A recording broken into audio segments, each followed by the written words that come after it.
So there's all kinds of AI tools out there to use for screenwriters and for filmmakers. And I want to go through some of them with you. And today we're going over LTX Studio. So if you don't know LTX Studio, it's an AI generative tool that will storyboard a story idea for you. And it can even generate motion for each particular storyboard that you create. And that then can turn into a short film if you wanted. So I gave it a prompt, and my prompt was there's a guy who wakes up in a room with a dead body, but he has no memory of how he got there. So in the free version, it only allowed me to create the opening scene where the guy wakes up in a room with a dead body and he has no memory of being there. Once I gave it a prompt, it both generated images and text beneath each image. I did not write this text. It generated that text for me. And it kind of drew out the story a little bit longer in this room when he wakes up and there's a dead body there. And I also want to show you that you have 1, 2, 3, 4, blah, blah, blah, blah, blah, all the way to 8. But that's not the total number of images and text underneath that it developed. It actually generated 17 shots, 17 storyboards. And so I thought it would be good to cut it about in half. That seemed to be about the right fit for this opening shot or this opening sequence of shots. That's a good problem to have. You have more content that you need, then you can cut back, and then you have the right amount. That's great. The first problem that I encountered was really with continuity. You can see here in the first shot, you have a dead body and he's face prone in front of this open window. But on shot 3, you can see that the dead body is no longer prone, but lying next to some piece of furniture, and he's kind of at some odd angle. And that again is different from number 4, where the dead body is a little bit more like shot 1, except now he's facing up. Because it looks like right now that there's multiple bodies in this room, and that's not good. So that's the first problem that I encountered. The next issue I think is problematic with the continuity is with the character. The character, while they're close in similarity, I don't think they're the same. From shot 2 to shot 4 to shot 7, maybe they're the same person, but I'm not convinced that they're the same individual. But one thing that I did like about LTX Studio, it might be headed in the right direction, and I don't think it's there yet, but let me explain. There is something called the motion editor.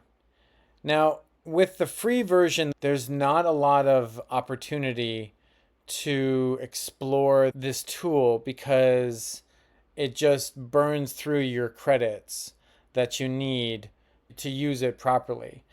What I did experience in there didn't really work all that well. That still image from shot 2 was turned into a live action shot, and you can see it. The maze. It's like it didn't turn out that well, we can see, because the sound that's coming out of his mouth is gibberish, and there's no way, as far as I could tell, of editing out that within LTX Studio. But there's potential with this.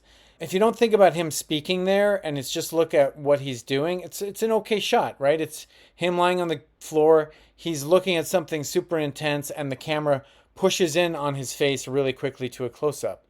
That's actually really neat. The problem is that that was the best of the bunch. The other options that were given to me when it generated motion, most of them defied the laws of physics in ways that were bizarre. So the great thing is that you can actually watch these in succession with their little play button here. So let's actually watch this collection of storyboards together.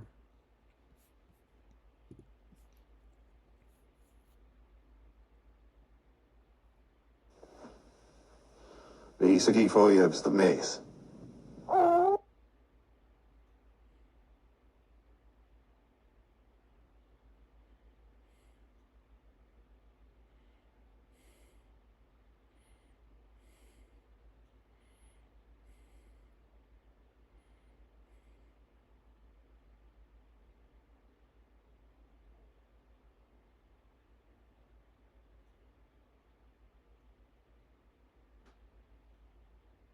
the production value is tricky because I don't think every shot deserves to be as long as every other shot. You could cut that down so that it's not equally spaced into like 5 seconds per shot, which is what I think they've done here. A lot of things like that are hard to watch when there's no sound. And so it does have this nice feature that you can add voiceover. So I wrote a little voiceover for it, and I've got to click on that and apply that voiceover to the storyboards. And so now it's applied. And now let's actually watch this set of storyboards with the voiceover and see how that feels. Waking up in someone else's bed without knowing how I got there used to be my regular Saturday night. This morning, it's a nightmare. Whatever happened to me, I didn't want to know. I wanted to get away from here, far away. And maybe this time, take another roofie, voluntarily, so I could forget waking up in a puddle of blood. Okay, right. So you'll notice that it glitched there and it had a number of extra words at the end that it didn't need. I think one thing that I noticed from this, from adding the voiceover, is that while before these images, while dramatic, they felt very disjointed and they were just kind of cool images on their own, but they weren't working together as a whole. And with adding the voiceover, they start to feel like they're more cohesive, which is nice. Now, the voiceover itself, of course, is an AI-generated voice, and that's itself problematic because it's very robotic and it doesn't have the right inflections at the right places. The last thing I want to say about this is that if we go back here, the work that I've created here, it says Chasing Shadows, which is the wonderful name that I came up with for our story of this amnesiac with a dead body in the room. And then I just created another project too. And it looks cool. Like it created a little poster for it or whatever. And that looks really neat.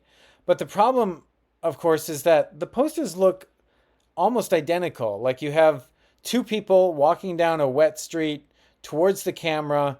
And on either side, there's neon lights. So I'm wondering if that's just the poster they make for every project. I'm not sure. LTX Studio, this is not ready for filmmakers to generate storyboards. Like if I'm going to make a storyboard, I'm going to go to some sort of AI image generator like Midjourney or something to create these images that I want. It's far more sophisticated and it can give me what I'm looking for more than this can.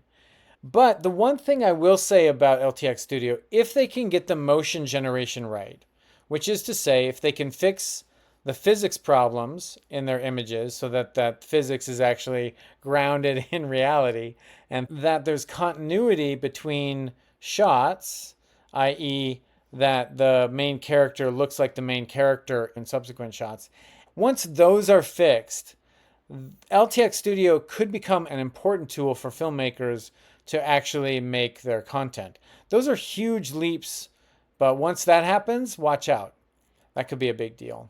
Maybe your experience is different and I'm curious to hear it. If you're interested in learning more about what I do, I am a professional screenwriter who mentors screenwriters at different stages in their career from beginning to professional. You go to SleeperHitList.com to learn more. We have lots of content up there and you can sign up to see that content. You can sign up further to meet with me one-on-one. Okay, I'll see you at the midpoint.